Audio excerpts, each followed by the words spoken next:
नमस्कार सबैजनालाई। आज म हजुरहरूसँग समक्ष नेपालको वर्तमान संविधानको बारेमा केही भन्न गइरहेको छु। यो नेपालको संविधान विक्रम सम्वत 72 साल भाद्र 30 गते संविधान सभाको 2/3 बहुमतले पारित भएको संविधान हो र असोज 3 गते वर्तमान तत्कालीन राष्ट्रपति रामवरण यादवज्यूले संविधानको घोषणा गर्नुभएको हो अथवा जारी भएको हो असोज 3 गतेबाट। यस संविधानमा 35 भाग 308 धारा र 9 अनुसूची रहेका छन् र नेपालमा संविधान सभाबाट जारी हुने नेपालको यो पहिलो संविधान हो। यस संविधानले नै नेपालमा सङ्घ, प्रदेश र स्थानीय तह गरी 3 तहको राज्य संरचनाको व्यवस्था गरेको छ। र अर्को एउटा महत्त्वपूर्ण विशेषता के छ भनेदेखि यस संविधानको नाउँमा मिति उल्लेख गरिएको छैन। योभन्दा पहिलाका संविधानमा सबैमा मिति उल्लेख गरिएको थियो भने यस संविधानमा मिति उल्लेख गरिएको छैन। यस संविधानको भाग 1 मा विभिन्न व्यवस्था गरिएको छ। यसमा 9 वटा धाराहरू रहेका छन् भाग 1 मा र यसलाई सम्झिनको लागि मैले एउटा सजिलो सूत्र बनाएको छु जुन यस प्रकार छ। मूल सारा राष्ट्र राज्य राष्ट्रिय हित राष्ट्रिय भाषा सरकारी कामकाजको झण्डा र गाना। यो भनेको मूल भनेको संविधान मूल कानुनको रूपमा व्यवस्था गरिएको छ। सारा भन्नाले सार्वभौम सत्ता र राजकीय सत्ता नेपाली जनतामा भनेर व्यवस्था गरिएको छ। अनि धारा 3 मा राष्ट्रका बारेमा छ भने धारा 4 मा नेपाल राज्यका बारेमा छ, 5 मा राष्ट्रिय हितको बारेमा छ, 6 मा राष्ट्रिय भाषाको बारेमा व्यवस्था गरिएको छ। धारा 1 मा रहेको मूल कानुन भन्नाले संविधानलाई चाहिँ हाम्रो देशको मूल कानुन मानिन्छ अथवा यस संविधानमा आधारित भएर अन्य ऐन कानुनहरू निर्माण गर्नुपर्ने हुन्छ। सार्वभौम सत्ता राजकीय सत्ता चाहिँ नेपाली जनतामा छ भनेर व्यवस्था गरिएको छ। राष्ट्र भन्नाले बहुजातीय, बहुभाषिक, बहुधार्मिक, बहुसांस्कृतिक विशेषतायुक्त राज्य हो भनेर परिभाषा गरिएको छ।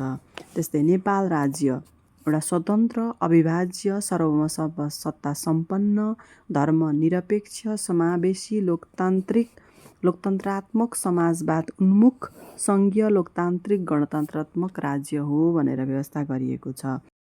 धारा 7 मा सरकारी कामकाजको भाषा जसमा लेखिएको छ देवनागरी लिपिमा लेखिने नेपाली भाषालाई नेपालको सरकारी कामकाजको भाषाको रूपमा लेखिएको छ। अनि त्यस्तै प्रदेशमा कुनै पनि प्रदेशमा बहुसङ्ख्यक जनताहरूले बोल्ने एक वा एकभन्दा बढी राष्ट्र भाषालाई प्रदेश कानुन बमोजिम प्रदेशको सरकारी कामकाजको भाषा पनि निर्धारण गर्न सकिनेछ भनेर व्यवस्था गरेको छ। धारा 8 मा राष्ट्रिय झण्डाको व्यवस्था गरेको छ जुन अनुसूची 1 मा रहेको छ। धारा 9 मा राष्ट्रिय गानाको व्यवस्था गरिएको। भाग 2 मा नागरिकता सम्बन्धी व्यवस्था छ जुन धारा 10 देखि 15 सम्म नागरिकतासँग सम्बन्धित विषयहरू व्यवस्था छन् र यसको सम्झिने सूत्र मैले यस्तो बनाएको छु। बठ वंशीय प्राप्ति गई नेपाल। बठ वंशीय प्राप्ति गई नेपाल। वंशीय चाहिँ बठ भन्नाले बस जस्तो साउन्ड आउँछ। बठ वंशीय प्राप्ति चाहिँ गई नेपाल भन्ने टाइपको सूत्र छ, त्यसरी सम्झिने बनाएको छु। जुन धारा 10 मा नागरिकताबाट वञ्चित नगरिने, कुनै पनि नेपाली नागरिकलाई नागरिकता प्राप्त गर्ने हकबाट वञ्चित गरिने छैन भन्ने कुराको यसमा व्यवस्था छ। त्यस्तै धारा 11 मा नेपालको नागरिक ठहर्ने। अब यसमा आधारहरू भनिएको छ कसरी बुबा आमा कताको विदेशको नेपालको कताको हुँदाखेरि चाहिँ नागरिक ठहर्ने हो त्यस्तो कुराहरू छन्। यहाँ नागरिकता प्राप्त गर्ने विषयहरू पनि छ। अनि धारा 12 मा वंशीय आधार तथा लैङ्गिक पहिचान सहितको नागरिकता। वंशीय आधार तथा लैङ्गिक पहिचान सहितको नागरिकता प्रदान गरिने भन्ने टाइपको छ। अनि धारा 13 मा नागरिकताको प्राप्ति, पुनः प्राप्ति र समाप्ति कसरी हुन्छ। नागरिकताको प्राप्ति, पुनः प्राप्ति र समाप्ति सम्बन्धी अन्य व्यवस्था सङ्घीय कानुन बमोजिम हुनेछ भन्ने कुरा उल्लेख गरिएको छ। त्यस्तै धारा 14 मा गैर आवासीय नेपाली नागरिकता प्रदान गर्न सकिने। गैर आवासीय नागरिकता नेपाली नागरिकता प्रदान गर्न सकिने कुन कुन अवस्थामा, कस्तो कस्तो अवस्थामा प्रदान गर्न सकिने भन्ने कुराको उल्लेख गरिएको छ। त्यस्तै धारा 15मा नेपालको नागरिकता सम्बन्धी अन्य व्यवस्था भन्ने कुरा उल्लेख गरिएको। त्यस्तै अब भाग 3मा चाहिँ मौलिक हक र कर्तव्यको व्यवस्था गरिएको छ, जुन धारा 16 देखि 48सम्म छ।